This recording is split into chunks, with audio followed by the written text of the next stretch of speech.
నేను చర్చికి పలానాది ఇస్తున్నానండి అన్నప్పుడు సంఘం అంతా చూసేలా ఇస్తానండి అంటే అందులో రెండు విషయాలు తీసుకోవాలి. ఒకటి, నన్ను చూసి అందరూ ప్రేరేపించబడతారు అనేది ఒక కోణం అయితే, రెండోది వీళ్ళందరూ నాకు చప్పట్లు కొడతారు, నాకు గొప్ప వస్తుంది అనేది రెండో కోణం. అది ఆ వ్యక్తి ఇంటెన్షన్ మీద ఆధారపడి ఉంటుంది. అర్థమైందా? అంటే నేను చేస్తున్నది అందరికీ తెలియాలి, అందరి ద్వారా నేను మెప్పు పొందాలి, అందరి ద్వారా నేను చప్పట్లు కొట్టించుకోవాలి, that is only my intention అనుకుంటే దట్ ఈస్ కంప్లీట్లీ రాంగ్. అలా కాకుండా మిమ్మల్ని చూసి ఇతరులు ప్రేరేపించబడిరి అని వ్రాయబడింది కొరింథీ పత్రికలో.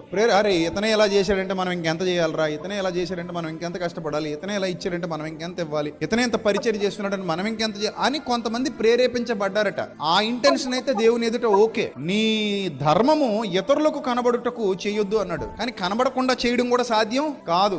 మూడోడు ఎవడో కూడా చూస్తాడు మనం చేసేటప్పుడు, లేదా ఆ వ్యక్తి నువ్వు మాత్రమే ఉన్నప్పుడు అది సాధ్యపడుతుంది. కానీ బయటికి వెళ్ళి పబ్లిక్ లో ఏదైనా చేయాలి సాయం అంటే మాత్రం ఎవడొకడు చూస్తాడు. కొంతమంది అంటారు అలా చూడడం పర్లేదు కానీ నువ్వు ఫేస్బుక్ లో పెట్టడం తప్పు అంటారు. అలా చూడడం తప్పు కాదు కానీ నువ్వు ఇన్స్టాగ్రామ్ లో పెట్టడం తప్పు. ఆ ఇంటెన్షన్ మీద ఆధారపడి ఉంటుంది. అతను ఇన్స్టాగ్రామ్ లో ఎందుకు పెట్టాడు, ఫేస్బుక్ లో ఎందుకు పెట్టాడు, అందరూ ప్రేరేపించబడి ఇతనిలాగా చేస్తారని కూడా పెట్టి ఉండొచ్చుగా.